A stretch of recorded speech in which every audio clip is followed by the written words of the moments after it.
Hey y'all, so today we're bringing you a little bit of Louisiana flair with this okra and tomatoes with sausage recipe.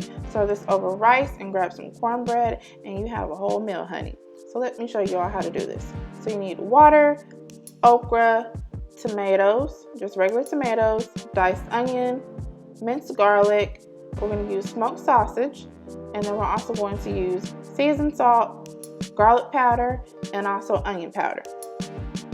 Alright, so just get a large pot or a medium-sized pot and just dump everything in. So there goes our okra, and then we're going to also just add our tomatoes right in the pot. You can also use petite diced tomatoes. These are just regular diced tomatoes. And then we're also going to put our onion in there. Alright, then our minced garlic.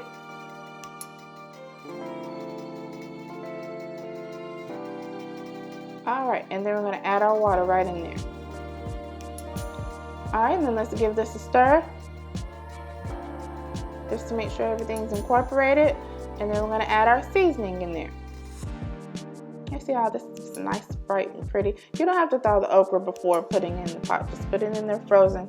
It's just fine. So we add our onion powder in there, and then now our garlic powder, and then lastly our seasoned salt. And you may need to add more seasonings later, just let it cook together, and then go ahead and give it a taste, of course, before you serve it to make sure that it's enough seasoning for you. We're going to stir this together, and we're going to put the lid on it, and we're going to let it go, and we're going to go ahead and get ready to prep the sausage.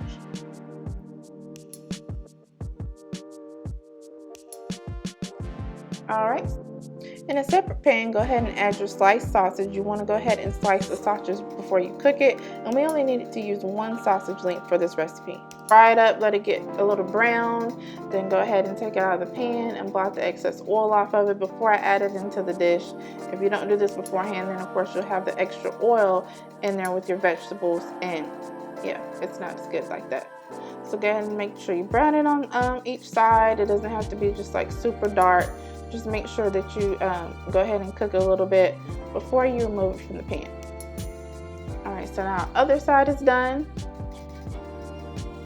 So once your sausage is brown, you want to go ahead and remove it from the pan and place it over a paper towel covered dish so you can soak up any excess oil.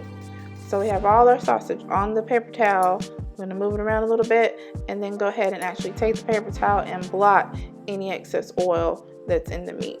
You see it's already quite a bit. I went ahead and I blotted it some more because that just wasn't enough. Alright, so I've taken the lid off the okra, and you may have to do that after a few minutes.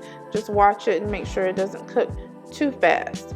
Alright, and so we're going to add our sausage right in there. Our okra and tomatoes have been cooking together for about 30 minutes, so now it's time to add in our sausage.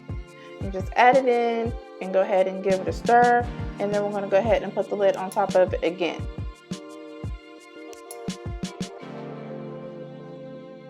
Alright, just like that. And you see there's still a good amount of liquid in the bottom of the pot. That's a decent amount of liquid, but you can also add a little bit more water at this point if you feel like you just need a little bit more. So go ahead and let that simmer for about 20 minutes. You want to get the sausage flavors really incorporated into your okra. Go ahead and turn the pot down on low before you do that. And look at that, y'all. It's done. It's ready to go. It's ready to plate. Alright, so I had some leftover cornbread, I made some rice, so I'm going to show you all how I plate this. So grab your plate, put a good amount of rice on there, and then place this mixture right on top. Y'all, this meal is so versatile. You can also add shrimp, you can add chicken. Of course, you'll have to make some tweaks just to make sure you have enough liquid and ingredients for everything, but it's also great like that. We hope you all love this recipe as always. Please don't forget to like this video, share it, subscribe to our channel, and we'll catch you next time.